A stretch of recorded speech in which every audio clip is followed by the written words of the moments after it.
What's the story, Morning Glory? What's the word, Hummingbird? Thank you so much for clicking on my channel and for joining me for another review of Married at First Sight, Season 14, Episode 5. It's not a sure thing. Married at First Sight. Here you go again. Inflicting emotional abuse on people that don't deserve it.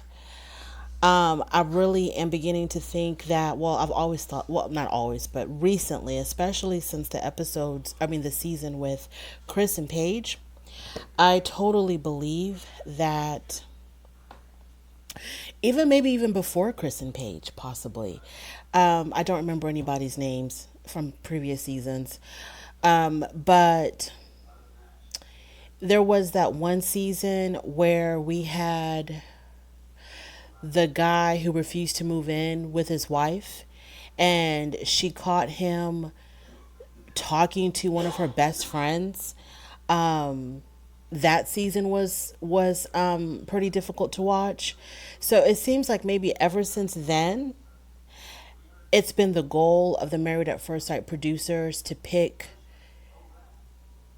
emotionally damaged people or to pick the really mean people. I don't know what is going on here, but it's almost as if when they are looking at, because I'm assuming the people who apply for the show are filling out applications. And I hope that the applications are in depth enough that it's not just what's your favorite color, what's your favorite food, what's your favorite movie. I hope it's a little bit more in depth than that. But it seems like the producers, when they're reading these applications, and if they see any kind of trauma or any kind of problems or issues, they're like, yep, that's the person we're going to pick. But this is making the experts look absolutely incompetent, because these relationships are falling apart at the honeymoon and no one is staying married. And you would think that you would want to make sure that people are matched well so that you can have a good success rate, because that alone, I think, would, still be good for the ratings to see people stay together. Because it's a lot of people, like when I go to the Married at First Sight forums on Instagram or whatever, the people are over it. They're over, they are over the producers picking people who are just going to bring drama, and they're not going to bring any type of growth. They're not going to bring any type of goal to want to be married, to want to stay married. It's just drama, because this Alyssa chick, I'm pretty sure there were signs from the get-go. As soon as she submitted her application, I know that there were signs about this woman. And if not in her application, when they finally met her face to face, I know that there had to have been signs, because this woman is everything that Married at First Sight should not have. She's not willing to trust the process. She's so focused on what she wants, and because she did not get what she wants, she's going to make this man's life a living hell and embarrass the hell out of him. And I just really don't know. I don't know how they can filter out the cuckoo birds. I don't know how they can filter them out. When I first met Alyssa, that was when they had the special meet the couple special before the actual official season started. I don't know what you want to call it, but I think it was the Married at First Sight meet the couples. I think that's what it was. She didn't seem that far out there, but I remember she was talking to one of the experts in her apartment, and I remember her sort of like, I think she was crying about her past relationship. And I remember asking myself, I would want to know her ex's side of the story, because I feel like in her past relationship, she was acting kind of psycho. Something about the way she was talking about her past relationship made me think that that man ran away from her, and that she was exhibiting some very strange signs, and her ex ran away from her. Something, I just got that feeling that it wasn't like a normal breakup or anything like that, and that maybe she was, possibly stalking this man or something. Something about the way she talked about that relationship, I felt like this one was probably going to be not right for the show. Yeah, so let's move on. Let's get started. Okay. So all the couples are waking up together in their hotel room except for Chris and Alyssa because they slept in separate rooms because I don't know what the hell Alyssa's thinking. Well, okay, if you don't feel comfortable sleeping in the same room with some man that you just met and you don't like him and you have no attraction for him, fine, we get it. That's okay. So Lindsay and Mark. So Lindsay, she's like overly excited about this relationship. She keeps on talking about how there's all this chemistry between them and it's very undeniable chemistry. In her confessional, the producer asked her if they consummated the marriage. All she did was giggle like a little girl. She didn't give an answer. She just giggled incessantly. So Lindsay and Mark, they're talking about plans for the day, and Lindsay suggests that they go make pina coladas, and or she suggests something about pina colada. I don't know if she meant making them or having them. I didn't really catch that. So Mark was like, well, you know what? That's fun. We just shouldn't have several in a fast period of time.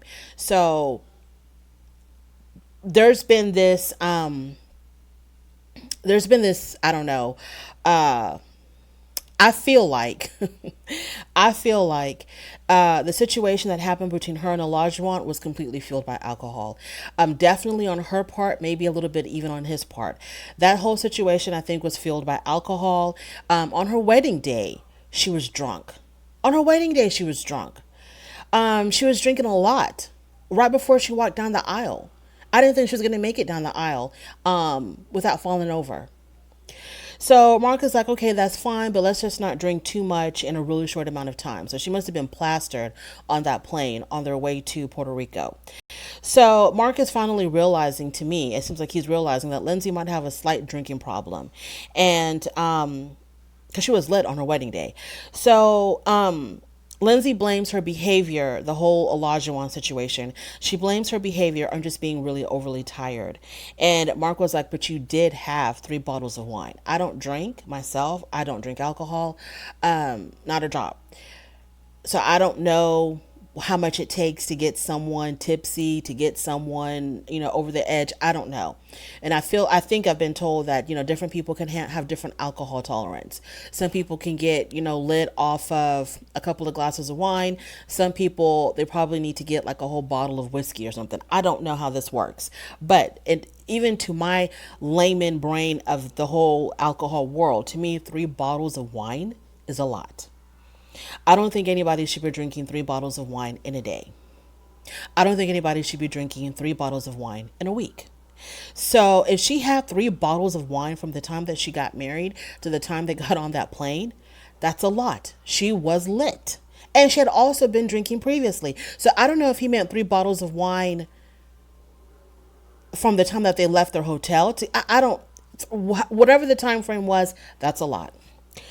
Moving on, let's go on to Jazmina and Michael. So Michael is still trying to get Jazmina to drink his gruel, which he calls coffee, and she's still not liking it. Okay, this is not a big deal, but I notice little things like this, and it might mean nothing at all, but this is just how my brain works. He did serve her coffee. I don't even know what day is this. It's day 2 on the honeymoon or day 3. I'm not even sure. He did serve her coffee the previous morning, and she didn't like it.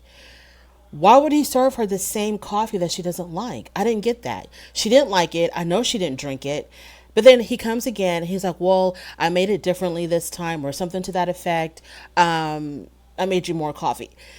I don't know how he could have made it different unless he put in a ton of cream and a ton of sugar, which he didn't. And she doesn't like straight black coffee. So I don't know what he did. I don't know if he made it less strong. Whatever he did, that's not how she drinks her coffee. So I didn't understand why he had to give her the same kind of coffee that she didn't like. Like he's almost forcing her to like it. So she was like, no, I'm still not feeling it. And then he was like, well, maybe you should tell me what you like. Well, maybe you should have asked that on day 1 of the honeymoon.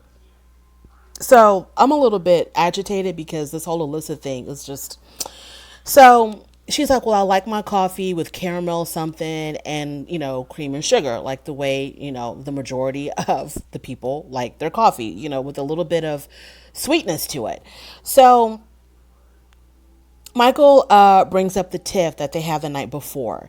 And the tiff that they had the night before was when he was saying, when strangers meet, there's going to be conflict. And she was like, well, I don't think that's necessarily true, because if you just are kind, if you're just a nice person, and you're just, treat people with kindness and respect, there shouldn't be any tiff, even if there shouldn't be any conflict, even if you are strangers. And he still did not agree with that. He was like, well, because we don't know each other. He was talking about,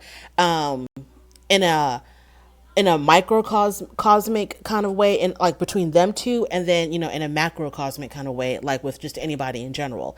So he was like, no, when people don't know each other, there's going to be conflict. Like, he was steadfast in believing that, which I don't understand why. That makes no sense to me. Just because strangers meet doesn't mean there's going to be conflict. I didn't understand why he's so convinced about that. And she wasn't even being disrespectful to him or anything, but she was like, well, I just don't agree. I think that strangers can meet without conflict, or strangers can get to know each other, and there should be no conflict involved. And of course, they were referring to the whole Juan and Lindsay situation, but also, I guess, he brought it over into, even with them, he was expecting conflict because they didn't know each other, and she was trying to convince him, no, it's not, it doesn't have to be that way.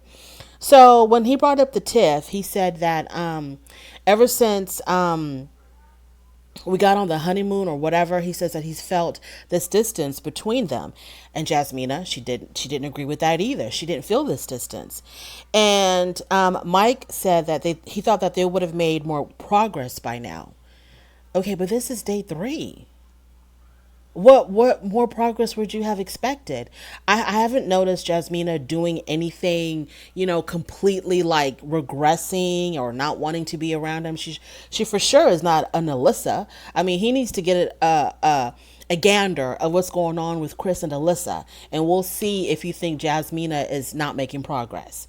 So I don't know why he said that. I don't know what he expected from her when this is just day 3. I think even when they went to sleep, they cuddled. She was sleeping close to him. She wasn't like putting pillows in between them.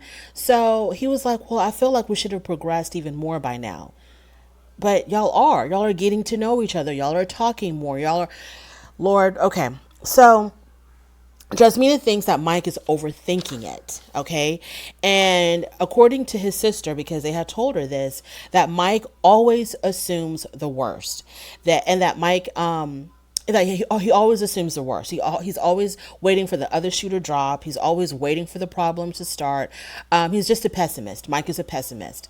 And I have to bring this up again, and I think I brought it up before. When I was watching the Married at First Sight special, Meet the Couples, when Pastor Cal went to go visit Mike to tell him that he was chosen for the show, which I don't understand why. This man doesn't have a lot of personality. He seems really uptight. He seems very closed in, and he's a pessimist. So I remember when Pastor Cal went to go tell him to let him know that he got chosen, he called his sister. Pastor Cal said, call your sister for whatever reason. So he called his sister, and then he called his sister to let her know, I guess, that he got chosen for the show. So then Pastor Cal talks to the sister, and the sister says, oh, Mike, he's the comedian of the family. And Pastor Cal was like, this Mike? He's the comedian of the family? And she was like, yeah, he's always making us laugh, and he's a real jokester. I have yet to see that. And this is episode whatever. I have yet to see Mike being a jokester. I have yet to see Mike crack a smile. So Mike is very stressed out. He's like overstressing for no reason. There's nothing about Jasmina that she's not giving off any kind of vibes that should make him feel this stressed out. But he's stressed because he's just like a ball of nerves. So Jasmina says that you are going to, I can't even read my handwriting. Oh, she says you're going to ruin it if you keep overthinking it, because he's not enjoying the moment with her. He's not just like relaxed, keeping his mind open, keeping his heart open, just kind of like taking it in minute by minute, just trying to get to know her. Just like he's not doing any of that. He's always like picking out the problems and bringing out all of this doom and gloom and talking about, it's just natural for people to have conflict. And anyways, moving on. Alyssa and Chris. I feel like every time that I have to talk about Alyssa, I really need to take a break and like slow down my heart rate and just breathe, because she's going to stress me out. Okay. Alyssa and Chris. Alyssa in her confessional says that I thought I would be spending my first morning with my husband, but unfortunately, that's not the case. Why isn't it the case, Alyssa? Why is that not the case? Is it because you chose not to sleep in the same room with him? Is that why it's so unfortunate that you're not waking up with your husband? So Alyssa wonders how and why this happened to her. She's like, I don't even know how this happened to me.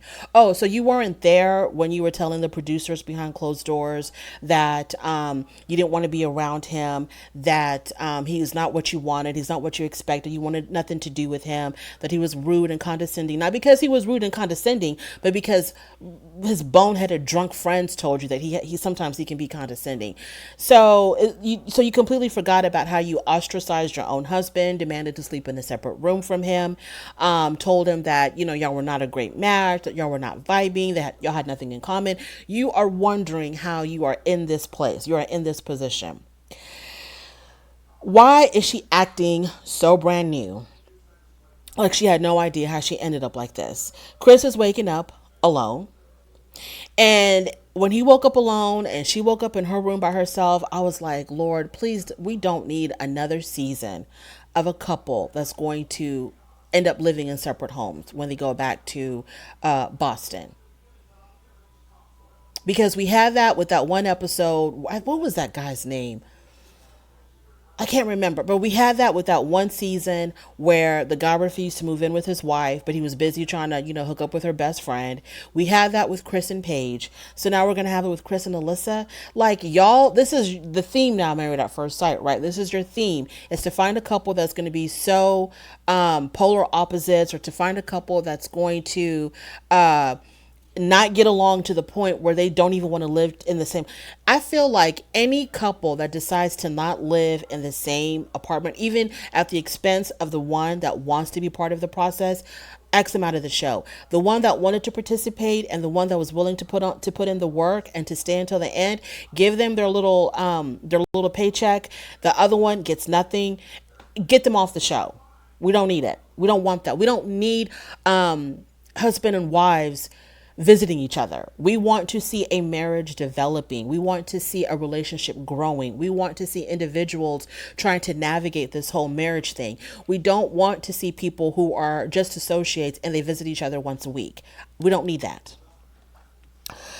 Noi and Steve. Noi says that she's connecting right away with Steve, and she says that everything about their relationship right now, it feels very natural, it feels very comfortable. They haven't consummated the marriage yet, and then over breakfast, they're talking about the beach.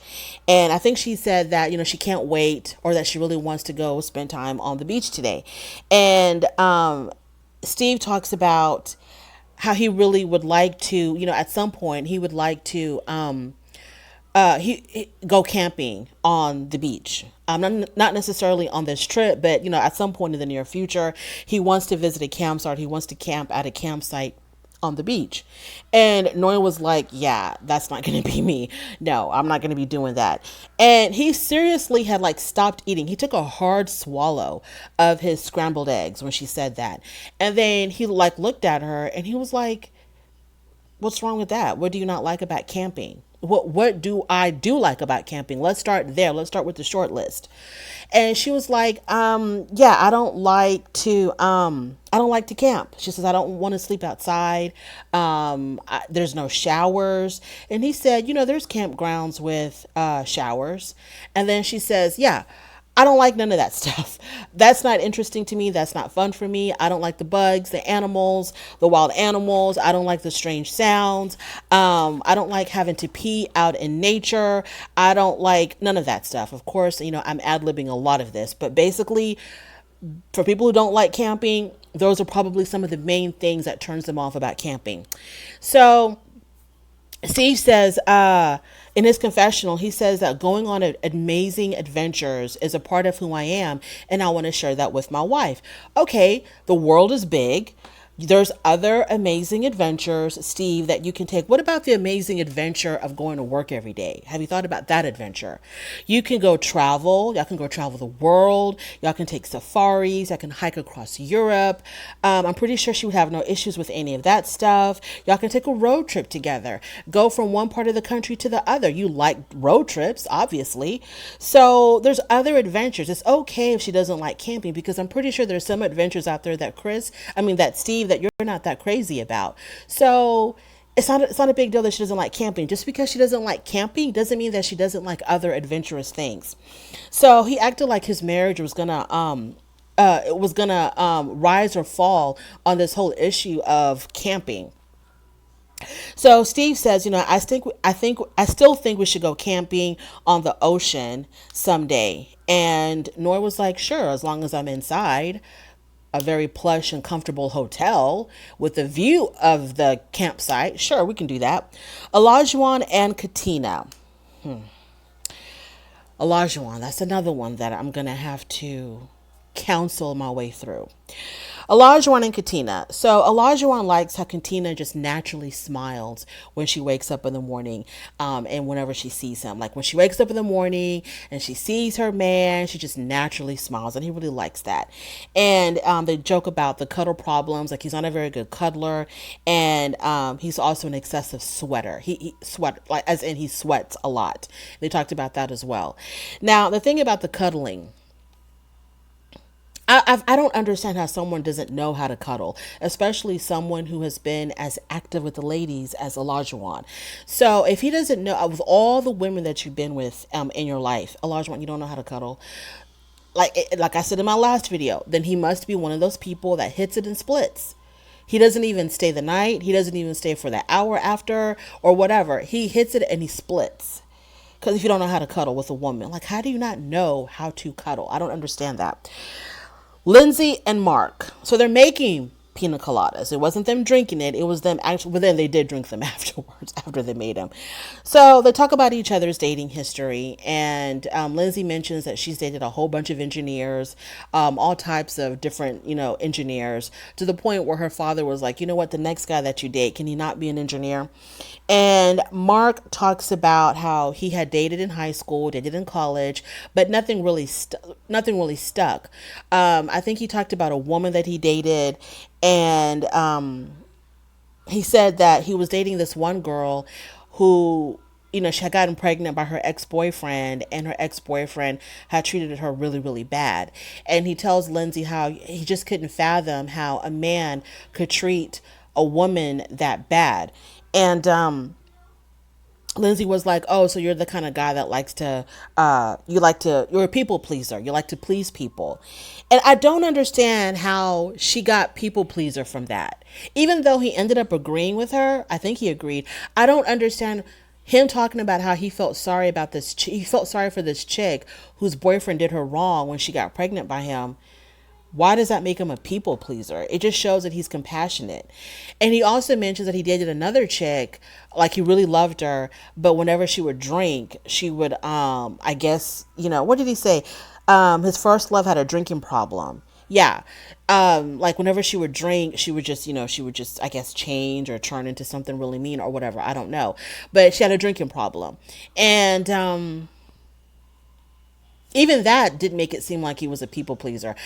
A people pleaser to me is someone who just always does things to make other people happy at the expense of their own. That's a people pleaser. And him, caring about a woman who got dumped by her boyfriend when she got pregnant, I don't know how that makes him a people pleaser. But that's what she said. And Lindsay says in her confessional that, she really wants him, she wants to help him understand that he comes first. And that, she says that he needs to understand that he comes first, and he needs to take care of himself first. He needs to put himself first. Steve and Noy, they're having a picnic, and they're having a conversation about poop, and they feel very comfortable talking about it. And that's all I'm going to say about that. So Noy says in her confessional, I've never dated anyone where I felt this connected so early on in the relationship. I feel like I'm falling in love. And I'm like, girl, really? Really? But then I have to catch myself and remember that Noi is like the hopeless romantic. She's the one that was chasing men all over the world because she thought she was in love. So she's a hopeless romantic, and it only makes sense that she would start talking like this or early on. And I really wonder what makes, just because you think a guy is really cute and you really like how he treats you, and he kind of gives you the I don't know, the little butterflies or whatever. What makes you think that all of a sudden now you are in love? I don't know. So then I think the so anyway, so she says she thinks she's really in love, and then she goes and she sits down next to Steve, and she actually tells him that. And I was like, girl, no, no, ma'am, no, don't do this, Noi. So she sat down next to him and she said, yeah, the producers were asking me, how I was feeling. And I told them that I think I'm in love with you. And he looked at her and he goes, okay, okay. And he says, well, that's nice to hear. We both agree that we do have really strong feelings for each other. And yeah, but he kind of talks about how, I think he talked about how, but it's still kind of early on, we're still getting to know each other. And it's only been 3 days. Noi is the hopeless romantic, and I hope that it doesn't backfire on her. And I don't understand how she didn't think this through. Like, how do you get to this point of your life? Because I think Noi is in her 30s. How do you get to this point in your life? And how could you feel comfortable saying that to someone that you've only known him for 3 days? I would think that I would, shouldn't she have waited until, maybe 3 months down the line, at least 1 to 3 months down the line, when she's pretty confident that he may say the same thing back to her? But 3 days? Really? Anyways. Moving on, we're back to Juan and Katina. So they're working out at the gym, and he is, showing her some exercises to do or whatever, and he gets really intense and mean with her. There's this one particular exercise with a dumbbell that he wants her to do, and how did it start off? Like, he was really intense with the workout. Like, he was what was he saying to her? I forgot what he was saying, but he was like, this is what you need to do, and you're not doing it right, and you got to do it like this. And then she was like, you know what? He tells her that, she needs to get real with her exercising. He says, you need to get real. This is my element, and I want you to respect this. Oh, that's what he was saying. He was like, yeah, the gym is my element, and I need you to respect this. And it looked like he was dead serious. And so Katina says, you know what? I don't like this. And O goes, well, it's not about what you like. It's about what's good for you and what makes you look good. So he was like really intense and mean and aggressive with her. And it wasn't fun. It didn't look like it was fun at all. Well, later on, we find out that he did this on purpose, and he was testing her. He wanted to know if she would speak up for herself if she felt like she was being treated badly. And it was just a test. And I kind of wonder, well, was it really just a test? I feel like,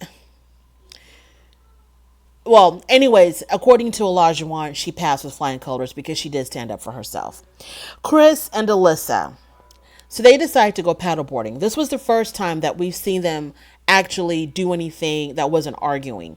And it was kind of weird to watch them get along because we're so used to them not getting along. So they go paddleboarding, and Alyssa says that despite of everything that's happened, I'm trying to be the bigger person.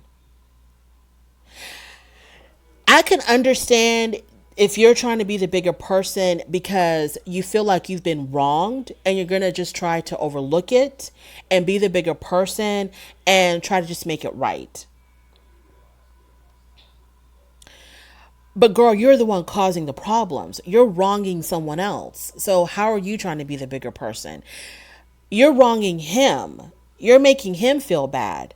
You're getting what you want, which is like, you don't want this man around you, and he's respected that.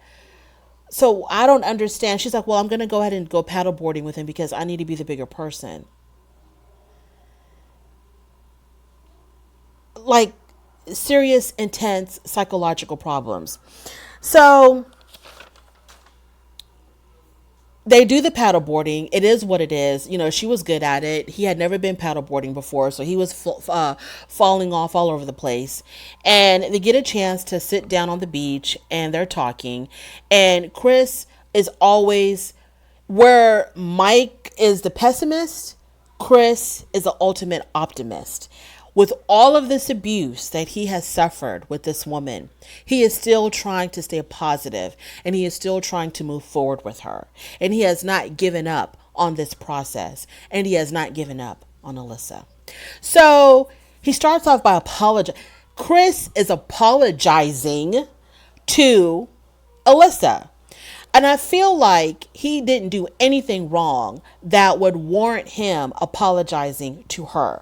And I think the only reason why he apologized to her was because I don't think he felt comfortable talking to her without apologizing, without bowing down to her in some way. Like he couldn't just start talking to her like, so how are things going and how are you feeling? Because if you ask her a question about about anything to do with this process, she's going to say something really mean and degrading like, oh, I'm not enjoying it, I'm not happy, I don't want to be with you. So he was thinking of a way to open up the communication with her without her completely shutting down. So he thought, maybe if I apologized, she's going to be more willing to maybe be a little bit more human to me. So he's thinking of something. This is my interpretation. He had to think of something to apologize for, even though he didn't do anything wrong. And the only thing that he could come up with was this. He wanted to apologize for not telling her sooner what a cool person she was.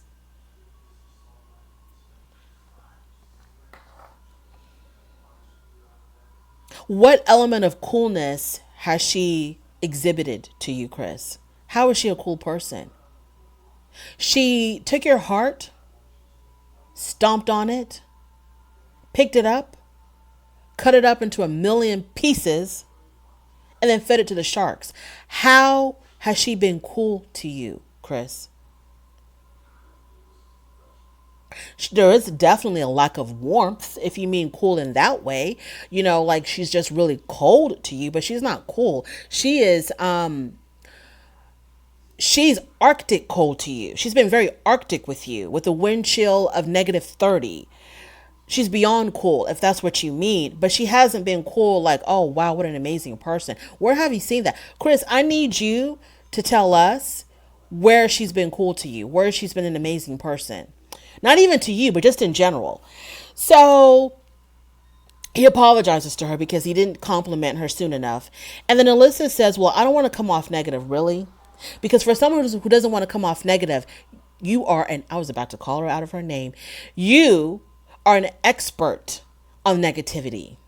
So she starts off by saying, I don't want to come off negative, but no matter the way we feel, the experts didn't do this right. That's what I'm upset about. So he's starting off with apologizing to her. He doesn't have to. It's not necessary. He just made up some BS reason of apologizing to her as a way to kind of open up that door of communication with her.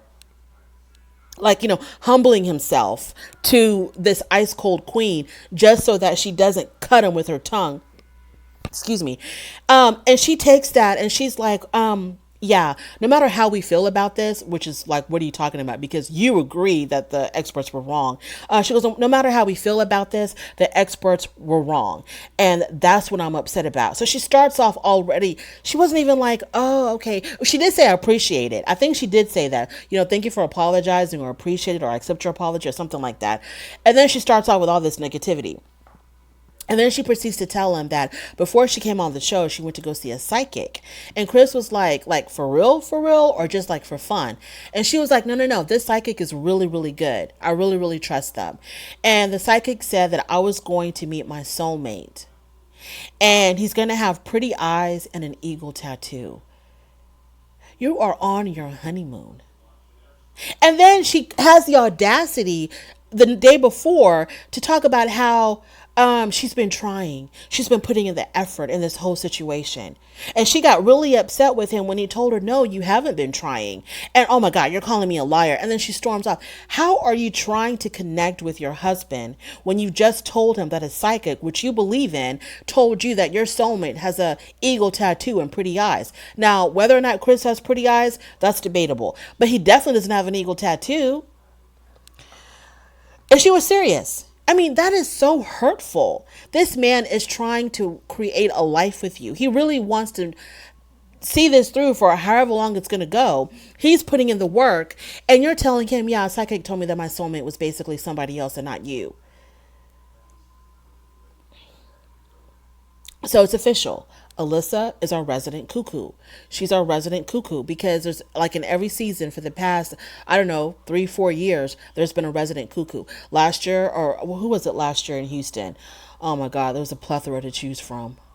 Oh my goodness, I don't even remember. Maybe maybe it was Johnny, or maybe it was Myra. It could have been Myra. Before that, we had Chris. He was a resident cuckoo. Before that, we had, like I said, that guy that I can't think of his name who didn't want to move in with his wife. I don't even know how long ago that was. And then at one point, we had that basketball player, that really tall, thin basketball player who was staying out all night, while his wife was at home crying in a fetal position in the kitchen in the dark. So this year, it's going to be Alyssa, a resident cuckoo. So next we move on to Jazmina and Michael. Jazmina in her confessional. She says that Mike overthinking this is going to ruin our relationship. Him being just so into his head about this and analyzing every little thing. It's going to ruin their relationship. And it is.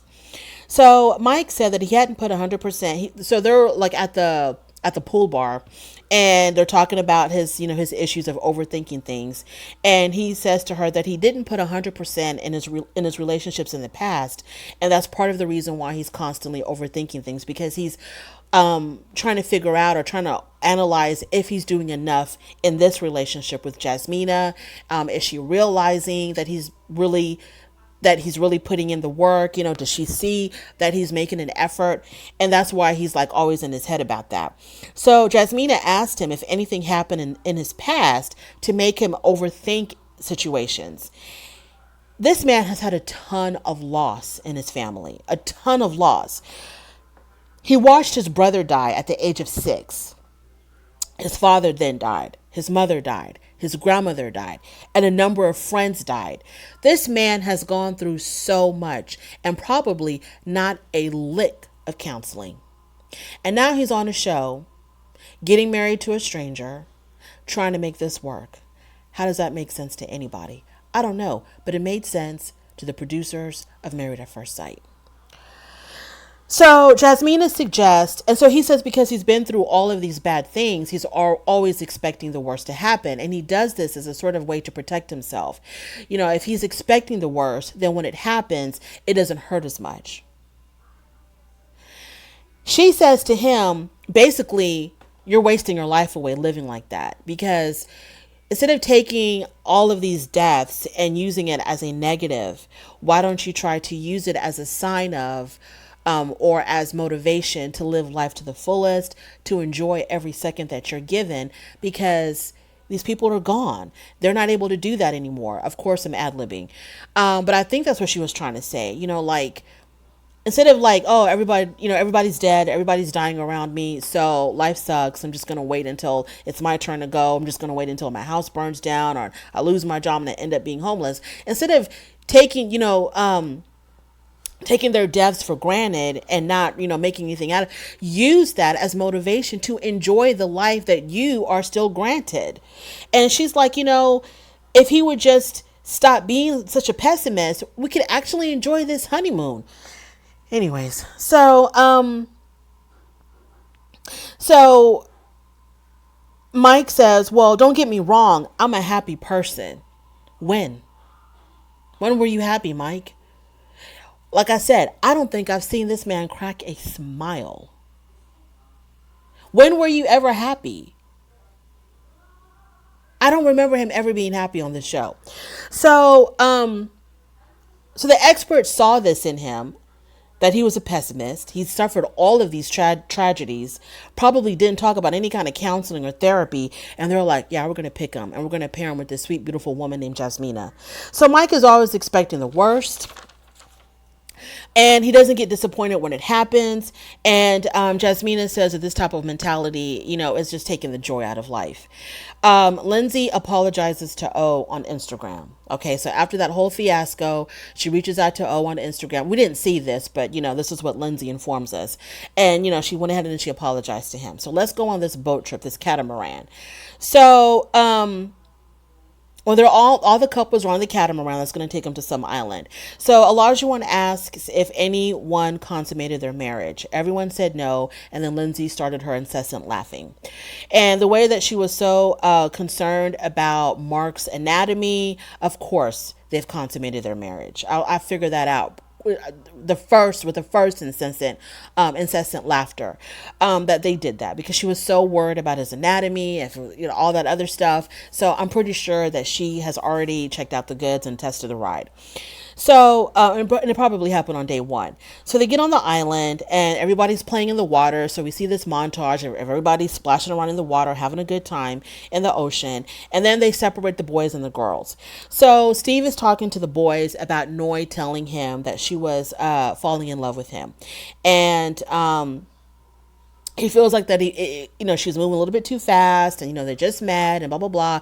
He does see the potential there, but, he wasn't ready to say, I love you back. And, he could tell that Noi was a little bit brokenhearted about that. Olajuwon reveals that, he was a bastard. This is when he talks about how he was a bastard on purpose to Katina at the gym because he was just testing her to see if she was going to. This is just weird. Okay, this is weird to me. I want to know if my wife can stand up for herself, so I'm going to verbally abuse her. And then not tell her that I was just testing her. This makes sense to him. This is weird. This makes no sense. Because he doesn't want to be with the weak woman, he says. Oh, anybody that falls for you, I think is a weak woman. Because I think you're still a player. Alyssa says to the girls that her and Chris have come to a really good place. Lindsay they've come to a really good place. I don't know. She didn't even expound on that. And I think Lindsay wanted to get deeper to find out exactly what do you mean by that. But Alyssa said, let's move on to something else. Lindsay says that Mark is the perfect match for her and she loves him. And Noi got really excited when Lindsay said that she loved Mark because love and all of that's her territory. So Noi was like, oh my God, did you tell him? And Lindsay was like, girl, are you crazy? I got to keep that a secret. And I'm like, Noi, take notes, even though it's probably too late, take notes. And Mark expresses to the guys that he's got some concerns about Lindsay. He says the wedding was a lot. Yeah, because she was drunk out of her mind. And he says that the airplane incident was also too much for him. And Mark was like, you know what? I can reel her back once or twice, but at some point, she needs to stop. She needs to start acting better. And so Olajuwon asks Mark, do you think her energy will tire you out? And Mark says, you know what? It's really hard for me. Her energy or her drunkenness. Steve says, well, it sounds like it's a deal breaker for you. If she doesn't calm the hell down. Back to the girls. Yeah, it is. Yeah, Steve, you're right. It is a deal breaker because she's a lot to handle. She is a lot to handle. And I think that when she drinks, she gets 1,000 times worse. Now, her father told Mark, Lindsay is who Lindsay is. She that's how Lindsay is. And you don't want to get on her bad side. So y'all don't try to correct her. Y'all don't even try to help her out. No one's ever told her, okay, Lindsay, this is not how you need to be acting. So with the girls, we're back to the girls. Noi tells Lindsay that it's good that she came back, because she was, not participating in any of the group stuff because she was pouting somewhere. So Lindsay says that she needed a moment she needed a moment because she was triggered. And she's referring to, I guess, Olajuwon being upset with her. It really triggered her. So Lindsay explains that she dated a guy, and whenever he drank, he got really scary, he got really bad, and this brought her back. The whole Olajuwon incident brought her back to it. So I think what she's referring to is when Olajuwon reacted to her nonsense, because she was telling him that when we get to Puerto Rico, you're going to have to speak Spanish. And he was like, I don't have to do a damn thing. And then I guess she was like, no, you got to show respect to that country and speak their language. And I guess he was like, basically like, leave me alone. And she probably kept on poking at him, kept on talking to him about it. Then he probably got upset, and he probably came back with this aggression, this verbal aggression. And she says that that's what triggered her. It brought her back to that dark place in her life when she was dating someone who drank. So at this point, Katina was over it. She had to actually get up and leave. So Katina tells Lindsay, when she came back, she tells Lindsay, no, she didn't leave. She was still there. So when Lindsay was talking about how she was triggered by Olajuwon, Katina tells Lindsay, you triggered that moment yourself. You caused that. You triggered yourself. Oh, didn't trigger you. You triggered yourself. So Lindsay said, well, you know what? There's three sides to every story. There's your side, my side, and then there's the truth. And him and I, we had a conversation about it, and I reached out to him on Instagram. And so Katina was like, your side or your perception, and then the truth. And then Lindsay was like, well, that's what I mean when I say my side, perception. It's just a way to say something. It's the same thing. And so then Katina was like, I don't care about any type of saying. And then she got up, she walked away because she needed to calm down. And then in her confessional, Katina says that her and Olajuwon had a conversation about it. And Olajuwon did not want her to say anything. But Katina was like, you know what? To hear her talk and to hear what she has to say, there's no way that I'm going to keep quiet. So I'm going to handle this the way that I handle situations. So then Alyssa tells Katina, she's not worth it, because Katina had walked off, and then Alyssa followed her because Katina needed to calm down. And so Alyssa followed her out, and Alyssa was like, she's not even worth it. And then when we go back, sit on the other side of her, which I didn't understand why she would have to sit on the other side of Lindsay.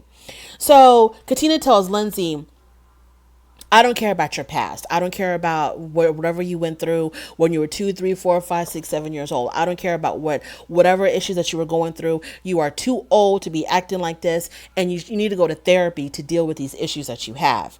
And she says that you drink, you poke people, and then you get upset when you get a reaction. You play victim, and you're manipulative, and you're manipulative. And then Lindsay looks at her, and she was like, well, that's rude.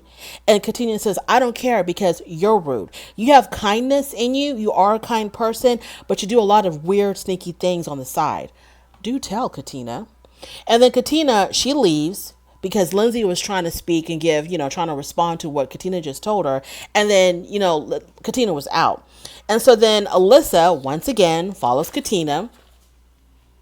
And then Lindsay gets all teary-eyed, and she tells Jasmine and Noy, she says, you know what, I felt like I was triggered, and I needed a moment to regroup myself. And then Jasmina says, you know what, she's not upset because you needed a moment. She's upset because you caused it for you to be triggered. She tells Lindsay, I love you. You're not a bad person, but some people think that you're a little bit too much. And so Lindsay, in her confessional, she says that her past should not have been minimized. So when she was talking about, this ex-boyfriend of hers and why she was triggered, everybody just brushed it off. And she was like, I was being open and honest and vulnerable. So I don't, they should not have minimized what I went through. Well, you were using it as an excuse, though, because you started it. You poked the bear responded, and you're like, oh my God, the response of the bear is triggering me. So why did you poke the bear? So, and you know what? Just be honest, Lindsay. You acted the way you acted because you were drunk with the law. You were drunk. That's why you did what you did to Olajuwon. That's why you said what you said to him, and you just kept on. They didn't show that footage of the exchange between Lindsay and Olajuwon, but I can kind of have an idea of how it went. She started off with, do you speak Spanish? He probably said a little bit, which this is what he said, a little bit. So then she says, well, when we get there, you're going to have to speak Spanish. And he says, I think he was still calm at this point, and this is how I see it in my mind. Then he says to her, well, I'm going to speak English because that's the language that I'm more comfortable with. And they speak English in Puerto Rico, Lindsay. I don't understand because in Puerto Rico, which is a territory of the United States, they speak English there. So Lindsay was like, no, when you get there, you're going to have to speak Spanish. And then Elijah was probably like, you don't have to tell me to do a damn thing because I'm an adult. And then she probably said something. And then he came back and they were going at it. So she should have left it alone. And if Olajuwon responded aggressively in any way, he was also wrong for that. Because if he could tell that she was drunk and she was constantly poking him and trying to get a rise out of him or whatever the hell she was doing, he should have kept quiet because they were on a plane, so he couldn't just walk away. He should have just ignored her. Look at your phone, talk to your wife, turn your head. Just ignore her. Let her talk to herself. That's what he should have done. He shouldn't have yelled or shouted or whatever he did that she considered aggressive. Shouldn't have done it. Just ignore her. So then she's talking about how they minimized her abusive relationship in the past, and then everybody gets back on the boat. So everybody's back on the catamaran going back to where they're supposed to go. And Lindsay says to Mark, I didn't like how she talked to me. And you could tell that she was looking for sympathy from Mark. Like she wanted Mark to coddle her. And she probably would have liked it even more if Mark would have confronted Katina and Olajuwon. But Mark was like, we need to just do better. And we need to just kind of watch what we say and how we say it. It was sort of like he wanted her to take accountability. So Mark, in his confessional, he says, I want Lindsay to walk away from things. We don't need to get into it with other couples. But the problem with Lindsay, she can't walk away because she has to prove a point and she has to prove that she's right. So they start playing Never Have I Ever. They're on the catamaran still and they start playing Never Have I Ever. So when the question was, have you ever cheated? Steve put down his finger and Noi was like, okay. So in her confessional, Noi didn't have a problem with him cheating. She had a problem with him admitting that in front of everybody else. She says that should have been something that he should have revealed to her in private. So then,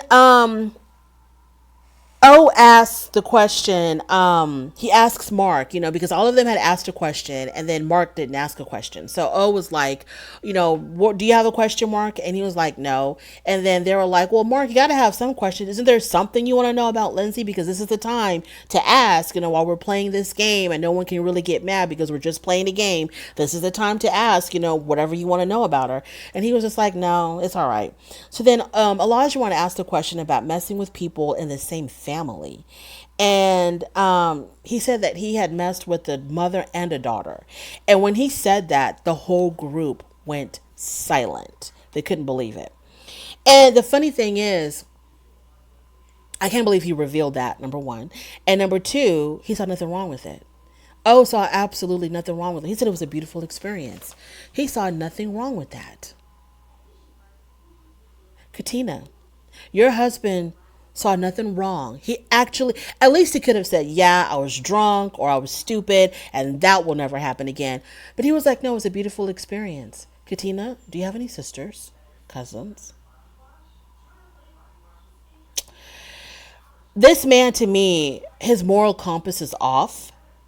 There was also something off with his brother as well. There was something completely wrong with his brother. I'm scared to find out what his really dark demons are, his deepest, darkest secrets. I hope I will never know because I don't think I would have to be in therapy. And I think he might be a little bit borderline psychologically abusive. And I'm pretty sure he's the kind of man that if Katina gained 1 ounce, he's going to use that as an excuse to cheat on her. Like, I think it's going to be very important to him for Katina to maintain her looks, to maintain her weight. I don't think he's going to accept anything less.